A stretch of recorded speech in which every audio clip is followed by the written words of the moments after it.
মিথ্যা সংবাদ প্রচারের প্রতিবাদে কৃষক দল নেতার সংবাদ সম্মেলন। সিরাজগঞ্জের তারাশে ইউনিয়ন কৃষক দলের নবগঠিত কমিটির সভাপতির বিরুদ্ধে মানববন্ধন মিথ্যা ভিত্তিহীন সংবাদ প্রচারের প্রতিবাদে সংবাদ সম্মেলন অনুষ্ঠিত হয়েছে। রবিবার সকালে তারাশ প্রেসক্লাব কার্যালয়ে ওই সংবাদ সম্মেলন অনুষ্ঠিত হয়। এতে লিখিত বক্তব্য রাখেন উপজেলার দেশিগ্রাম ইউনিয়ন কৃষক দলের সভাপতি বাশেত আলী। তিনি বলেন, আমি ছাত্র জীবন থেকে বিএনপির আদর্শে অনুপ্রাণিত হয়ে ছাত্রদলের রাজনীতির সঙ্গে সম্পৃক্ত হই। কখনো আওয়ামী লীগের কোনো কমিটিতে ছিলাম না। মিথ্যা মামলায় জড়িয়ে হয়রানি করেছে এই ঘটনায় তিনি প্রশাসনের হস্তক্ষেপ কামনা করেন। সাংবাদিক ভাই ও বোনেরা, গণমাধ্যম হলো সমাজের দর্পণ, রাষ্ট্রের চতুর্থ স্তম্ভ। সাংবাদিকদের কলমের কালি সবচেয়ে পবিত্র হিসাবে জানি। আমরা এই সমাজের সম্মান নিয়ে থাকি, কিন্তু যখন যাচাই বাছাই ছাড়াই কোনো সাংবাদিক কিছু লিখে আমাদের সম্মানহানি করে, তখন সেটা খুব কষ্টের হয়ে যায়। কেন যে আমাকে এই মিথ্যা ভিত্তিহীন অভিযোগ দিচ্ছে আমি জানি না। আমার আসলে যে ভিতরে কি হচ্ছে আপনাদের আমি প্রকাশ করতে পারতেছি না। পারিবারিকভাবেও আমাকে খুব চাপ দেওয়া হয়েছে যে কেন এটা করা হলো, মিথ্যা ভিত্তিহীন এই অভিযোগটা দেওয়া হয়েছে। সাংবাদিক ভাই ও বোনেরা, আসসালামু আলাইকুম। আমি মনে অত্যন্ত কষ্ট নিয়ে আজ আপনাদের শরণাপন্ন হয়েছি। দেশিগ্রাম ইউনিয়নের স্বেচ্ছাসেবক লীগের যুগ্ম সম্পাদককে ইউনিয়ন কৃষক দলের সভাপতি করা হয়েছে মর্মে একটি অভিযোগ তোলা হয়েছে এবং সেটি একাধিক গণমাধ্যমে কোনো প্রকার যাচাই বাছাই ছাড়াই প্রকাশ করা হয়েছে। আমি বুকে সৎ সাহস নিয়ে বলতে চাই, উত্থাপন করা অভিযোগ ও প্রকাশিত সংবাদটি সম্পূর্ণ মিথ্যা, বানোয়াট ও ভিত্তিহীন। সম্পূর্ণ উদ্দেশ্য প্রণোদিতভাবে আমাকে এবং দল ও দলের নেতাকর্মীদের হেয় প্রতিপন্ন ও সুনাম নষ্ট করার জন্যই এই অভিযোগ তোলা হয়েছে এবং তা যাচাই বাছাই ছাড়াই প্রকাশ করা হয়েছে।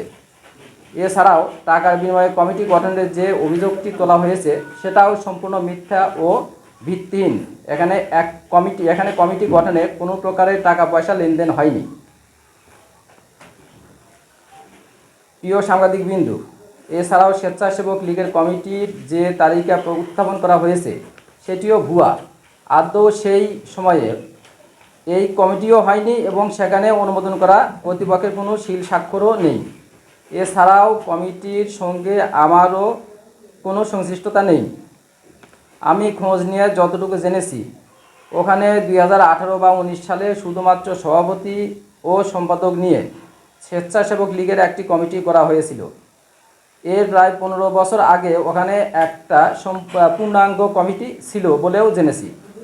যেখানে কমিটিই নেই সেখানে আমার পদে থাকার প্রশ্ন ওঠা হাস্যকর।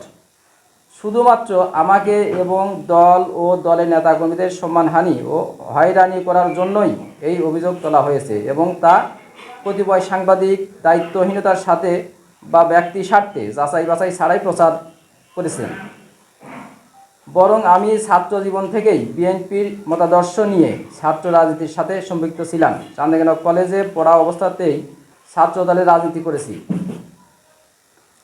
সাংবাদিক ভাই ও বোনেরা, গণমাধ্যম হলো সমাজের দর্পণ, রাষ্ট্রের চতুর্থ স্তম্ভ। সাংবাদিকদের কলমের কালি সবচেয়ে পবিত্র হিসাবে জানি। আমরা এই সমাজের সম্মান নিয়ে থাকি, কিন্তু যখন যাচাই বাছাই ছাড়াই কোনো সাংবাদিক কিছু লিখে আমাদের সম্মানহানি করে, তখন সেটা খুব কষ্টের হয়ে যায়। সমাজের চরম সম্মানহানি হয়। শুধুমাত্র আমাকে, উপজেলা কৃষক দলের সভাপতি সম্পাদককে এবং দল ও দলের নেতাকর্মীদের সম্মানহানি ও হেয় প্রতিপন্ন করার লক্ষ্য নিয়েই গুটি কয়েক সুবিধাবাদী মানুষ দিয়ে এই মানববন্ধন করা হয়েছে ও এর সংবাদ প্রচার করানো হয়েছে। আমি আবারও বলছি, এতে আমার দলের ও দলের নেতাকর্মীদের ব্যাপকভাবে সম্মানহানি হয়েছে। আমি কোনো প্রকার যাচাই বাছাই ছাড়াই প্রকাশ করা এই সংবাদের তীব্র নিন্দা, ঘৃণা ও প্রতিবাদ জানাচ্ছি। এই মানববন্ধন ও সংবাদ প্রকাশ্যে আমার মানের চরম হানি করা হয়েছে মর্মে এই বিষয়ে আমি আইনগত ব্যবস্থা নেওয়ার ব্যাপারেও ভাবছি। শ্রদ্ধেয় সাংবাদিক বিন্দু, আমি পরিশেষে আপনাদের কাছে অনুরোধ করব, আপনারা আমার কথাগুলো প্রয়োজনে যাচাই বাছাই করবেন আদৌ যদি সেখানে কমিটিই না থাকে তাহলে আমাকে এবং আমার দলের নেতাকর্মীদের উপরে কেন এত বড় দোষারোপ করা হলো, সম্মানহানি করা হলো? এর বিচার এই মুহূর্তে আমি আপনাদের এই রাষ্ট্রের প্রশাসনের ও সকল স্তরের জনগণের উপরে দিলাম। আপনাদের সবার সুস্বাস্থ্য দীর্ঘায়ু কামনা করছি। মোহাম্মদ বাসেদ আলী, উত্তর শ্যামপুর, দেশিগ্রাম, তারাস, সিরাজগঞ্জ। আমাদের এখানে জেলা থেকে যে সাংবাদিক ভাইরা এসেছেন, আমরা প্রথমে তাদের প্রতি কৃতজ্ঞতা জানাচ্ছি যে তারা আমাদের এখানে এসেছেন, ওনাদের কষ্ট করে এতক্ষণ অপেক্ষা করেছেন, তার জন্য ধন্যবাদ জানাচ্ছি। আমার সম্মানিত যে সদস্যরা আছেন তাদের প্রতি কৃতজ্ঞতা জানাচ্ছি যে আপনারা ওই অল্প সময়ের মধ্যে ডাকে এসেছেন। পাশাপাশি এই ভাইয়ের প্রতি কৃতজ্ঞতা জানাচ্ছি যে উনি সর্বশেষ আশ্রয়স্থল হিসেবে সংবাদ মিডিয়াকে বেছে নিয়েছেন। আর ওনার বক্তব্য থেকে আমরা অনেকটা বুঝতে পেরেছি যে উনি প্রকৃতপক্ষে আওয়ামী লীগের সাথে সম্পৃক্ত ছিলেন না ওনার বক্তব্য, তারপরেও তাকে সম্পৃক্ত করে সংবাদ প্রকাশ করা হয়েছে। এই মিথ্যা সংবাদের জন্য উনি আহত হয়েছেন, উনি কষ্ট পেয়েছেন। আমরা সংবাদকর্মী, আমাদের উচিত মূল সত্যটা উদ্ঘাটন করে সমাজের কাছে সেটা তুলে ধরা। আমরা চেষ্টা করব যে এর ভিতরে আসলে মূলটা কি আছে, সেই মূল বিষয়টা তুলে ধরে আমরা সংবাদ প্রকাশ করব, এটাই ভাইকে আশ্বস্ত করছি।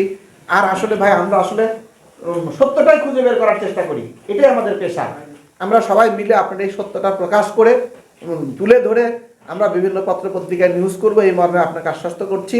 আর সবার সুস্বাস্থ্য দীর্ঘায়ু কামনা করে এই সংবাদ সম্মেলনের এখানেই সমাপ্তি ঘোষণা করছি।